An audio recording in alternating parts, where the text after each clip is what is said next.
Good evening to all. Calicut University 6th sem BCom-ലെ international cooperative മൂവ്മെൻറ്റിൻ്റെ class നമ്മൾ continue ചെയ്യാണ്. അപ്പോൾ നമ്മൾ കഴിഞ്ഞ ക്ലാസ്സുകളിലായിട്ട് 5th മൊഡ്യൂളും അതുപോലെ തന്നെ 4th മൊഡ്യൂളും കംപ്ലീറ്റ് ആക്കിയിട്ടുണ്ടായിരുന്നു. ഇത് ഫസ്റ്റ് മൊഡ്യൂളാണ് കേട്ടോ. അതുപോലെ തന്നെ കഴിഞ്ഞ ക്ലാസ്സിലൊക്കെ ഞാൻ പറഞ്ഞിട്ടുണ്ടായിരുന്നു ഇൻ്റർനാഷണൽ കോപ്പറേറ്റീവ് മാനേജ്മെൻറ്റ് എന്നാണ് മാറി പറഞ്ഞത് കേട്ടോ, മൂവ്മെൻ്റ് ആണേ. ഓക്കെ, അപ്പോൾ ഇതിൽ നമുക്ക് ഓരോരോ രാജ്യങ്ങളിലെ, അതായത് ഫോറിൻ കൺട്രീസിലെ കോപ്പറേറ്റീവ് മൂവ്മെൻറ്റിനെ കുറിച്ചിട്ടാണ് പഠിക്കാനുള്ളത്. നമുക്കിവിടെ ഏകദേശം Britain, Germany, Denmark, USA, China and Japan, ഇത്രയും രാജ്യങ്ങളിലെ കോപ്പറേറ്റീവ് മൂവ്മെൻറ്റിനെ കുറിച്ചിട്ടാണ് നമുക്ക് പഠിക്കാനുള്ളത്. സോ ഞാൻ ഓരോ രാജ്യങ്ങളിലെ വീഡിയോസായിട്ട് അപ്ലോഡ് ചെയ്യാം, അതായിരിക്കും കുറച്ചും കൂടെ ബെറ്ററായിട്ട് എനിക്ക് തോന്നി. ഓക്കെ, അപ്പോൾ ഫസ്റ്റത്തെയാണ് ബ്രിട്ടൻ. ഇത് കുറച്ചധികം ഇമ്പോർട്ടൻ്റ് ഉള്ളതാണ് കേട്ടോ. ഓക്കെ, അതുപോലെ തന്നെ ഞാൻ ഇത് PDF-ലുള്ളതല്ലാണ്ട് ഞാൻ പുറത്തുള്ള കാര്യങ്ങൾ ഞാൻ കുറച്ച് പറഞ്ഞുതരാം. നിങ്ങൾ ജസ്റ്റ് ഒന്ന് നോട്ട് ചെയ്യുന്നത് നല്ലതായിരിക്കും. essay ഒക്കെ വരികയാണെങ്കിൽ നിങ്ങൾക്ക് ആഡ് ചെയ്യാമല്ലോ. ഓക്കെ, അപ്പോൾ cooperative movement in Great Britain.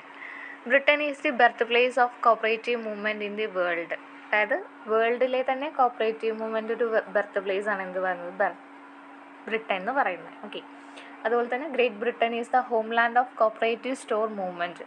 Cooperative store മൂവ്മെൻറ്റിൻ്റെ ഹോംലാൻഡാണ് ഗ്രേറ്റ് ബ്രിട്ടൻ എന്ന് പറയുന്നത്. അതുപോലെ തന്നെ കോപ്പറേറ്റീവ് ലീഡേഴ്സ്, അതായത് ബ്രിട്ടനിലെ കോപ്പറേറ്റീവ് ലീഡേഴ്സായിരുന്നു Robert Owen and William King എന്ന് പറയുന്നത്. ഓക്കെ, ഇവരുടെ രണ്ടുപേരുടെയും ചിലപ്പോൾ ഒരു പ്രൊഫൈൽ ചോദിക്കാൻ സാധ്യതയുണ്ട് കേട്ടോ.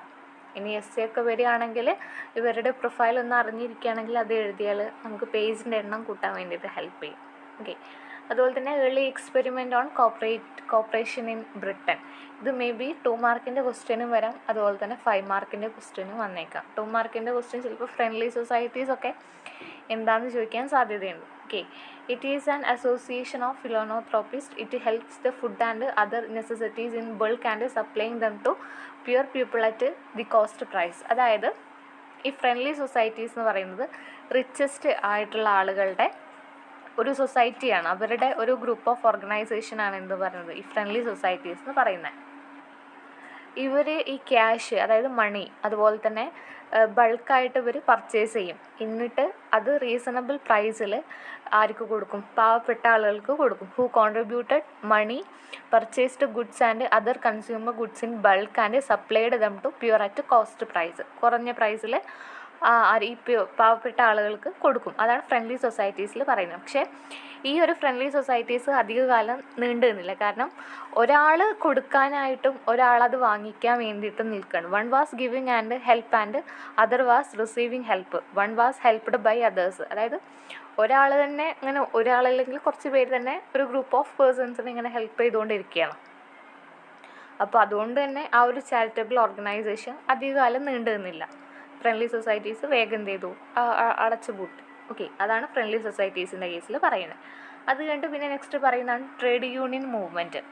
ട്രേഡ് യൂണിയൻ മൂവ്മെൻറ്റിൻ്റെ കേസ് പറയുമ്പോൾ അവിടെ വർക്കേഴ്സ് ഡിസൈഡ് ചെയ്യുകയാണ് എന്ത്, അവരുടെ റൈറ്റ്സും അവരുടെ ഡിമാൻഡൊക്കെ ഒന്നും കൂടെ മെച്ചപ്പെടുത്താൻ വേണ്ടിയിട്ട് അവരെന്നെ ഡിമാൻഡ് ചെയ്യാം. The workers decided to start a trade union in order to improve their conditions. അവരുടെ കണ്ടീഷൻസ് ഇംപ്രൂവ് ചെയ്യുന്നതിന് വേണ്ടിയിട്ട് ഇതാക്കുന്നതാണ് ട്രേഡ് യൂണിയൻ മൂവ്മെൻറ്റ് എന്ന് പറയുന്നത്. Mister Charles Howarth organised the trade union named Rochdale weavers union. Their objective was to demand high wages and to protect employees right. They organised first strike in their mill in 1824.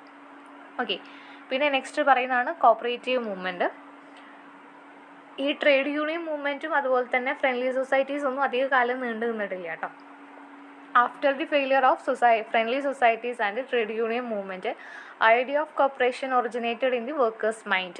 It was propelled by the noble thought, self-help and mutual help. The main support of this movement were Robert Owen and William King.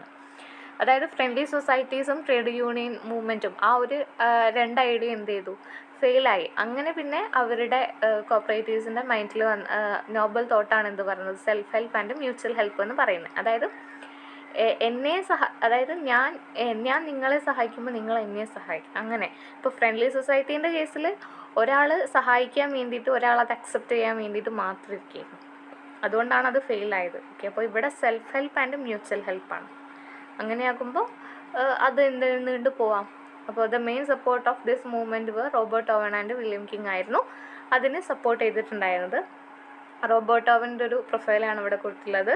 Full name Robert Owen, born in 14th May 1771, born place Newton ആണ്. According to him men were the neither too good not too bad.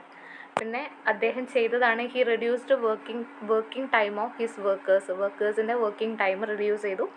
അതുപോലെ തന്നെ he abolished child labour in his മില്ലിൽ child labour abolish ചെയ്തു. അതുപോലെ തന്നെ he stopped heavy fines on employees for indiscipline. അതായത് employees ഇൻഡിസിപ്ലിനായിട്ട് ഫാക്ടറിയിലൊക്കെ behave ചെയ്താൽ അതിന് ഹെവി ഫൈൻ ആയിരിക്കും ഉണ്ടാവുക. അതെന്ത് ചെയ്തു? സ്റ്റോപ്പ് ചെയ്തു. He started schools and hospital for his എംപ്ലോയീസിന് വേണ്ടിയിട്ട് സ്കൂൾസും അതുപോലെ തന്നെ ഹോസ്പിറ്റൽസൊക്കെ സ്റ്റാർട്ട് ചെയ്തു.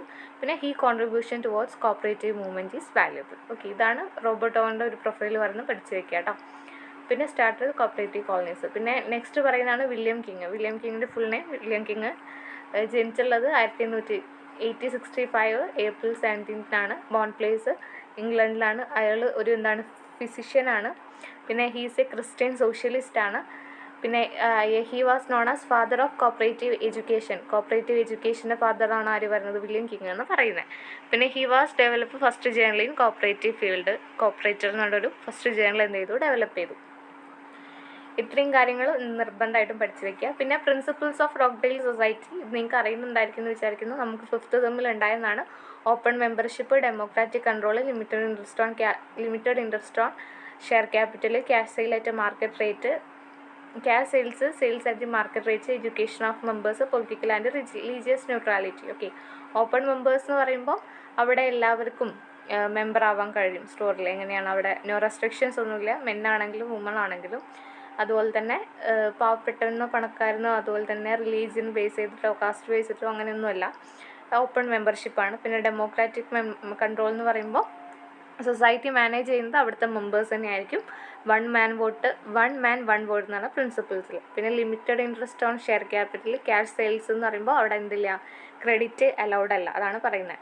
പിന്നെ sale at the market rate എന്ന് പറയുമ്പോൾ മാർക്കറ്റ് പ്രൈസിനായിരിക്കും അവിടെ ഗുഡ്സ് സെയിൽ ചെയ്യുന്നുണ്ടായിരിക്കുക. പിന്നെ education of members, Rochdale pioneers believed that the education of members were prerequisites of the success of corporation. അതായത് ഒരു കോർപ്പറേഷൻ സക്സസ് ആവണമെന്നുണ്ടെങ്കിൽ അവിടുത്തെ മെമ്പേഴ്സ് വെൽ എഡ്യൂക്കേറ്റഡ് ഉള്ളവരായിരിക്കണം. വെൽ എഡ്യൂക്കേറ്റഡ് എന്ന് പറയുമ്പോൾ പാവപ്പെട്ടവരായിരിക്കും. സോ അവർക്ക് ഈ കോർപ്പറേഷൻ എന്താണെന്ന് പോലും അറിയുന്നുണ്ടായിരിക്കും, അല്ലെങ്കിൽ സൊസൈറ്റീസിൽ എന്താണ് നടക്കുന്നത്. അപ്പോൾ അതിനെക്കുറിച്ചുള്ളൊരു ബോധവൽക്കരണം. ഓക്കെ, പിന്നെ പൊളിറ്റിക്കൽ ആൻഡ് റിലീജിയസ് ന്യൂട്രാലിറ്റി. ഇത്രയാണ് പ്രിൻസിപ്പിൾസ് ഓഫ് റോക്ക്ഡെയിൽ സൊസൈറ്റീസിൽ പറയുന്നത്.